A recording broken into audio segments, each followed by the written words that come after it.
Here, let me turn my phone off here, man, so don't get interrupted rudely. I can do the same. Because we do have people who are, what's it called, rapt attention or Rapt attention. yes. Yes. And so, hey guys, thanks for hanging out with me and Jeff again. Here's another episode of Gold Ball Hunting.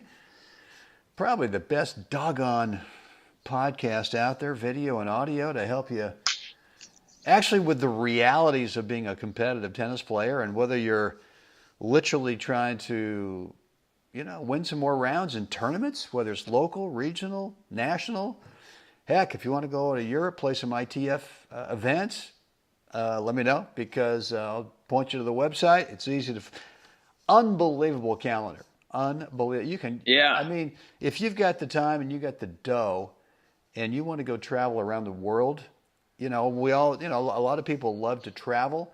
If you're a tennis player, I'm trying to think of a better way, and I can't in terms of not only if you can hit the tennis ball pretty well and you're not a complete jerk. Oh, that part. Which is hopefully not asking for too much.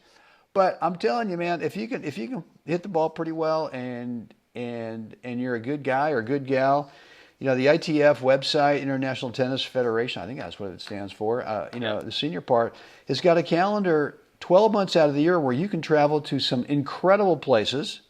Right. And you can go to these small towns and you can look at, wow, the next 3 weeks, the next 4 weeks, I get to go down the Amalfi Coast and play these little tournaments on these beautiful red clay courts in these small towns.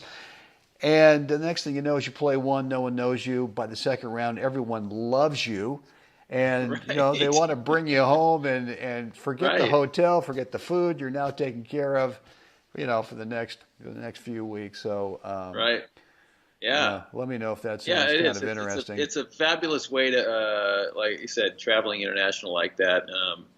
It's just, if it just doors open up and you just get treated, like keys to the kingdom. Absolutely. And it's a wonderful way to see the world. It is, and not a bad way to actually kind of go to school on, well, boy, I can see that this area of my game is not quite up to snuff. So now there's the reality check, right? Look, I know that today you're going to ask me something, and you're going to want to talk about something. I don't know what's coming, but boy, playing tournaments, what a heavy dose of boom. I have been practicing the wrong thing for the last 18 months because this is the thing I actually need to work on. And again, I don't know your topic, but I would say a lot of the practice drills that we do are just kind of feel good stuff. They don't really move the needle in terms of getting us pressure, getting us into sort of recreating reality in tournaments. I think that's a huge, I think, blind spot for team players, league players, and the national players, senior national players, is that you've got to come up with constraints to be able to figure out, how do I get to the pressure moments? How do I get 6 or 7 or 10 of those in an hour? Right? Playing a practice set. Right. I need to be there. Yeah. I need to feel that and come up with those answers. So I think that's, what you're talking about there is, it's great that you can, hit a rally ball, 30, 40 times in a row with your partner over there right to the corner, and you can both camp in the corner. Right. And, tend your campfire and hit a ball and then toast your marshmallow over there. That's great. But toast your marshmallow, right? Sing Kumbaya, Kumbaya songs all day long. Yeah, reality check is that somebody might hit the ball the other direction. Yeah, or might drop shot you. Oh, God. Well, listen, what do we got here? Another episode of the Gold Ball Hunting Podcast. And, guys, we got a couple things we want to give you. Number one is a free coaching session. It's a phone call with you, me, and Jeff, the three of us. It's free. It's private. It's 10 minutes. And so it sounds like a short amount of time, which means that you got to bring that one thing in your game right now that that maybe you're not aware of. Well, how would you be not aware of it if you're going to actually talk about it? So I guess that wouldn't work.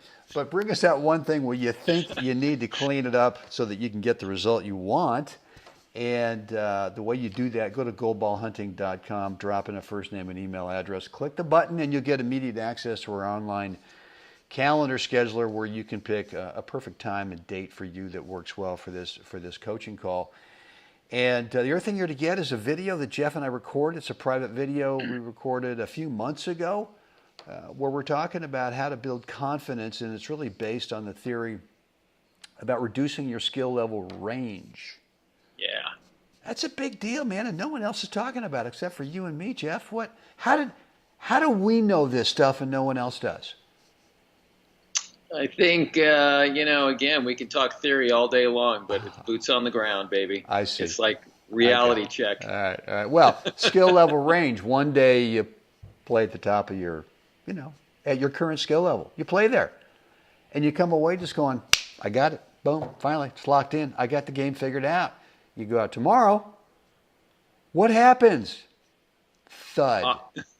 Awkward silence. It's like, wait a minute, I don't have it figured out. So one day here, and the next day, boom. We want to show you how to bring the bottom up to the top so that every day you go out there, you know how you're going to play every day. And that's when you start to build confidence. So again, goldballhunting.com and just follow the prompts there, and you'll get those two very cool things. So Jeff. Yeah. What's on your mind today there, dude? Well, I was checking some emails today, and then actually flipped into Facebook briefly, and it was a video of Fed going through some. It was just maybe a 10, 15 second video. He was just hitting balls from the baseline at Madrid this week. This week, yeah, and it was a loose kind of throwaway sentence. It wasn't intended as the topic that I'm going to bring up, but it just hit me. I went, there it is, right? And it was this loose comment saying, it was really fun to watch Fed as he was tinkering with hitting the drop shots and things, in the middle of rallies, like he was fooling around almost. And I'm thinking, dude, did you see the second serve drop shot? He hit Gasquet in the first round, and he hit it, and the ball hit mid service box. It was not the perfect drop shot, but it was so unexpected. Gasquet hits the serve, takes his step back behind the baseline, and he's moving the wrong direction, and Fed just drops this thing. So I guess that's not a question, Brenny, but it's really just like, what do you think? I mean, here this comment is, and I'm looking at it going, no, he spends time working on those shots. Yeah. It's not just a little tinker. It's not just, he's not fooling around. He's actually honing that skill. It just looks so comfortable for him that it might look like he's fooling around, but so. Yeah. I mean, I think one thing is that all of the stuff like his drop shot and him feeling, all he's doing is feeling it. He's just trying to feel it. He's not thinking about, well, 1, 2, 3, 4. He's not going through this checklist of how to actually hit a dropper, but he's making sure that he's not losing touch with the feeling of it. So someone could say he's just kind of screwing around, but he's still trying to maintain on a day in and day out basis the feel, quote unquote, the feel of what that shot is. And I mean, God, is Fed so good that he never has to go practice, that he can just kind of go play with the kids all day long and go sightsee in Madrid and have a nice little, dinner with his wife and never see the tennis court and then just go out and play a match. No. What? That's right. So, and I think with him, if you were to, and I haven't seen the video, but my gut tells me that he probably had already hit a couple of slice backhands deep, deep floaters, deep, penetrating underspin slice backhands before he felt the little dropper. Right. So he did, like I said, he did it off a second serve, just plunked it in there. It was just beautiful. It was a beautiful thing. Yeah. But he had probably already driven a couple of slice backhand returns. Yeah. Oh, for sure. Yeah. I think this was mid-second set. Yeah. Yeah. And actually, I think it gave him match point. I think he did it at love 30 on Gasquet's, or no, it was might have been love 15 on Gasquet's serve, and it put him in that 30 love 30 driver's seat. Yeah. So anyway, it was just it's the things we talk about so often is like if you want a drop shot, it's a great shot to own, but you're going to have to spend time practicing it, and just doing it in your practice sets isn't enough. You're going to have to get out there on the ball machine a little bit, or just be rallying with a partner and say, every few balls, I'm going to go ahead and just load one in there, on a ball that you give me that I think I can handle, that I could, it's the right kind of ball. I'm going to go ahead and just, drop this thing in there and try and get a feel for it. And so, that's a cooperative thing. Spend 10 minutes you doing it, and then spend 10 minutes you just hitting a comfortable rally ball, and give your partner a chance to feel that thing too, and do it. So it's not it's not something that you just show up with and you reach into the bag and decide, hey, here's a good idea. I think you do it because you've done it, and you feel confident that you can pull it off, and you feel comfortable enough. The pace of the ball, the height of the ball, it was like, there it is. This thing was just tailor-made for it. Yeah. Well, listen, why not get a practice partner out there and said, hey, would you mind, why don't you serve 7-10 minutes and try to get over my backhand? And you actually practice playing a slice backhand to where it gets driven as a return of serve right back up the middle, right back at the server.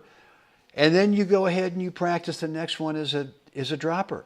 And see if the guy who's serving can actually say to you, well, no, I can't. I mean, I can't tell what you're going to do.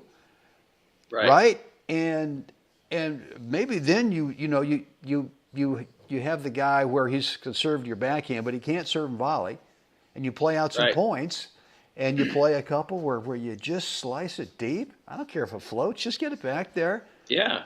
But make the two different shots, the setup, look identical. Yeah. Why not practice that for 10 minutes? Why not? Okay. Well, I'm going to wait for someone to give me a reason why they shouldn't. Why not? Right? Yes. Right. And the chances are that you guys who were on today's podcast, who were on today's episode, probably haven't done that drill for maybe ever. Ever. Maybe.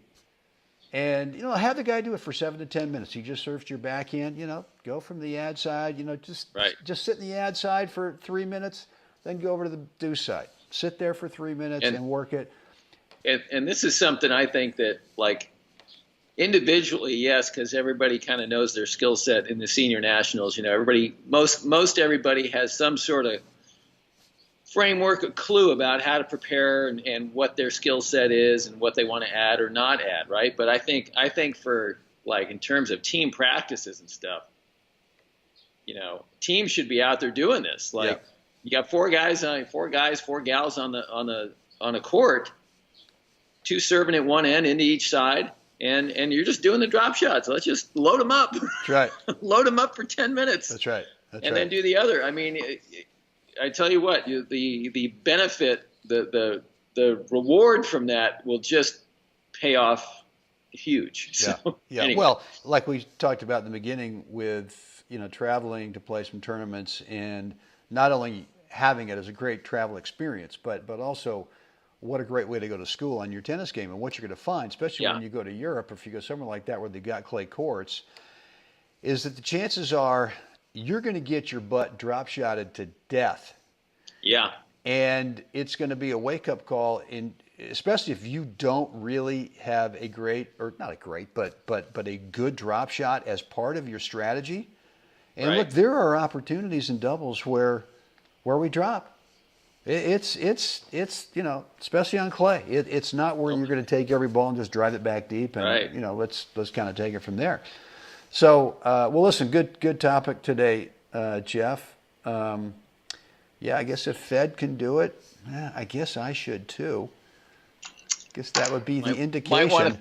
Might want to think about that, right? Yeah, no, that's good. That's good. So, all right, guys. Well, listen. Hope you enjoyed today's brief. This is kind of a shorter version of our podcast episodes, but it's an important one for sure. Jeff. Sorry, I'm getting an idea for another topic. Oh, good. I'm writing I don't want to now. Well, so maybe I should do the outro. No, I think I'm going to wait for you. I'll just yak away until you finally write it down, because you are so good at the outro. So, go for it.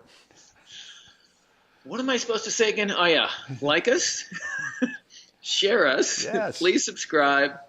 Let us know what you think down below. Absolutely, and guys, we've been at least I've been chatting recently about how important it is for you guys to help us reach other tennis players out there, and the liking and the sharing and all that stuff.